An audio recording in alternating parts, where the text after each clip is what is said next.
बिस्मिल्लाहिर्रहमानिर्रहीम। मैं उम्मीद करता हूँ कि आप सब खैरियत से होंगे। जो लोग बहरीन में हैं, जब आपका वीज़ा लग जाता है और आपका सीपीआर बन जाता है, तो आप कोशिश किया करें कि अपनी ई-की रजिस्ट्रेशन जो है वो लाज़मी कर लिया करें। ई-की रजिस्ट्रेशन कैसे करते हैं और इसके क्या फ़ायदे हासिल होते हैं, इसकी जो इन्फॉर्मेशन है मैं आपके साथ शेयर करूँगा। आप मेरी वीडियो को कंप्लीट देखें। अगर आप में से किसी ने मेरा चैनल सब्सक्राइब नहीं किया, आप सब्सक्राइब करें। मेरे पास जो भी इन्फॉर्मेशन होती है आपके फ़ायदे की, मैं आपके साथ शेयर करता रहता हूँ। ई-की रजिस्ट्रेशन जो है वो 2 किस्म की है, एक नॉर्मल ई-की होती है और एक स्टैंडर्ड ई-की होती है। नॉर्मल ई-की जो है, अगर आपको कभी ज़रूरत पड़े तो आप ऑनलाइन भी जो है वो रजिस्ट्रेशन कर सकते हैं, लेकिन इसमें सब फंक्शन नहीं होते और आप कोशिश किया करें कि आप स्टैंडर्ड ई-की जो है वो रजिस्ट्रेशन कर लिया करें। स्टैंडर्ड ई-की के लिए जो है आप कैसे रजिस्ट्रेशन कर सकते हैं, आप को फिजिकल जो है वो जाना पड़ता है। ईसा टोल के अंदर जो सीपीआर ऑफिस है, आप उधर से भी ई-की रजिस्ट्रेशन कर सकते हैं। अपना सीपीआर साथ ले जाए, वो आपको ई-की बना देंगे। फ्री ऑफ कॉस्ट है, कोई चार्जेस वगैरह नहीं है इसके। इसके अलावा जो लोग मनामा में हैं, आप फाइनेंशियल हार्बर में टावर है एमओआईसी का, आप उधर विजिट करें, उधर से भी जाके जो है आप अपनी ई-की रजिस्ट्रेशन जो है वो करवा सकते हैं। अब आपको इसके फ़ायदे क्या हासिल होते हैं? इससे जो है ना आप अपने अपने मुतल्लिक हर काम समझ लें, आप ऑनलाइन अपना कर सकते हैं। मसलन मेन काम जो है मैं आपके साथ शेयर कर देता हूँ। अगर आपको अपनी कंपनी बनाने की ज़रूरत पड़ती है, आप ऑनलाइन अपनी कंपनी ई-की से बना सकते हैं। अगर आपको ईबा कनेक्शन लगाना है तो आप जो है ई-की से कर सकते हैं। आपका जो लाइसेंस है उसको आपने रिन्यूअल करना है, या आपने फिर लाइसेंस को जो है इंटरनेशनल करना है, या आप आउट ऑफ बहरीन है, आपने अपना लाइसेंस की वेरिफिकेशन करनी है, तो आप जो है इसको ऑनलाइन कर सकते हैं। तो इसके अलावा आप अपना कोर्ट का केस वगैरह भी जो है चेक कर सकते हैं, आपके ऊपर कोई केस है या नहीं है, या कोई केस आपका चल रहा है, वो कहाँ तक पहुँचा है, ये सारी डिटेल जो है आप अपनी ई-की रजिस्ट्रेशन से जो है वो कर सकते हैं। जैसा कि अभी मैं पाकिस्तान में हूँ और मुझे जो है अपना जो बहरीन का लाइसेंस है उसकी ज़रूरत पड़ी है इंटरनेशनल करने की, तो मैंने ऑनलाइन अप्लाई किया है। इसकी 16 दिनार फीस है।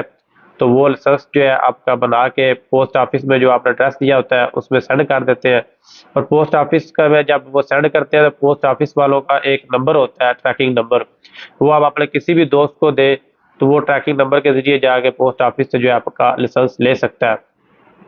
जैसा कि मैंने अभी इस तरह का होता है इंटरनेशनल लाइसेंस जो मैंने अभी अप्लाई किया, ये किन किन कंट्री में वैलिड है, तकरीबन 116 कंट्री है जहाँ का ये वैलिड है। इसकी पिक्चर वगैरह मैं साथ में अटैच कर दूंगा, जो कंट्री वैलिड है। तो इस तरह आप कोशिश किया करें कि आप अपनी जो है ना ई-की लाजम रजिस्ट्रेशन कर लिया करें। जैसा कि मुझे अभी तकरीबन 5-6 महीने पहले मेरा एक सब्सक्राइबर है नेपाल का, उसने मुझे कॉल की, कहता है कि मेरा लाइसेंस बना हुआ है, मुझे जो है ना वेरिफिकेशन सर्टिफिकेट चाहिए बहरीन का। अगर उसके पास ई-की होती तो वो ऑनलाइन खुद भी कर सकता था, या मुझे कहता तो मैं ऑनलाइन उसी वक्त वेरिफिकेशन सर्टिफिकेट उसको निकाल के दे सकता था। उसकी 6 दिनार फीस होती है, लेकिन उसके पास ई-की नहीं थी।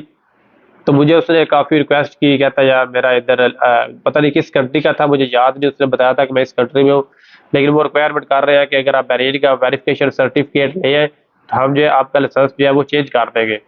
तो फिर मैं गया उधर ड्राइविंग स्कूल में अपॉइंटमेंट लेके, और उनको उसने मुझे सीपीआर और अपना लाइसेंस वगैरह सेंड किया था पिक्चरें, उनको बताया कि ये दोस्त है मेरा और मुझे जो है ना इसका लाइसेंस वेरिफिकेशन कराना है।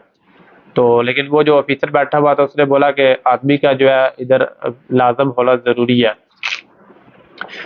तो फिर जो है मैंने उसको रिक्वेस्ट वगैरह की कि आदमी जो है दूसरी कंट्री में है, दोस्त है मेरा, उधर उन्होंने रिक्वेस्ट की है वेरिफिकेशन की। अगर आदमी बहरीन में होता उसको तो फिर वेरिफिकेशन की ज़रूरत ही नहीं पड़ती। सम टाइम जो है ना जो काउंटर में बैठा होता है उसको भी जो है वो सारी इन्फॉर्मेशन नहीं होती। तो फिर जो उससे थोड़ा सीनियर था, मैंने उससे बात की, उसको बताया कि ऐसे-ऐसे मुझे जो है ना लाइसेंस की वेरिफिकेशन करनी है, दोस्त है मेरा और जिस कंट्री में है वो रिक्वायरमेंट कर रहे हैं कि आप बहरीन का जो है ना वेरिफिकेशन करा के लाएँ लाइसेंस को। तो फिर उसने मुझे बताया कि आप जो है ना पावर ऑफ अटॉर्नी बनवा के लिए हम वेरिफिकेशन कर देंगे। पावर ऑफ अटॉर्नी कोई कहीं से टेस्टेड शुदा नहीं चाहिए थी, नॉर्मल जो है आप पावर ऑफ अटॉर्नी बना लें खुद ही और सिग्नेचर कर दें, वो भी मैं साथ में अटैच कर दूँगा। तो फिर वो मैं साथ में लेके गया और उन्होंने जो मुझे जो है ना उसका लाइसेंस जो है वेरिफिकेशन करके दे दिया था, तो वो लड़का जो था वो बहुत खुश हुआ। ये इन्फॉर्मेशन शेयर करने का मकसद ये है कि अगर किसी को किसी भी कंट्री में कोई है, उसको कोई कंट्री वाला कहते हैं कि आप लाइसेंस की वेरिफिकेशन करवा के लाएँ बहरीन से, तो आपको पता होना चाहिए कि वेरिफिकेशन जो है वो हो जाती है। अगर आपकी की हो तो आप ऑनलाइन खुद ही कर सकते हैं, 6 बीडी फीस है उसकी, अगर आपके पास इक्की नहीं है, आप किसी अपने दोस्त को बोले और वो पावर ऑफ अटॉर्नी बना के भेजे उसको, तो उधर अपॉइंटमेंट लेके चला जाए तो इंशाल्लाह आपकी वेरिफिकेशन हो जाएगी। सही है दोस्तों, दुआ में याद रखिएगा। अल्लाह हाफिज़।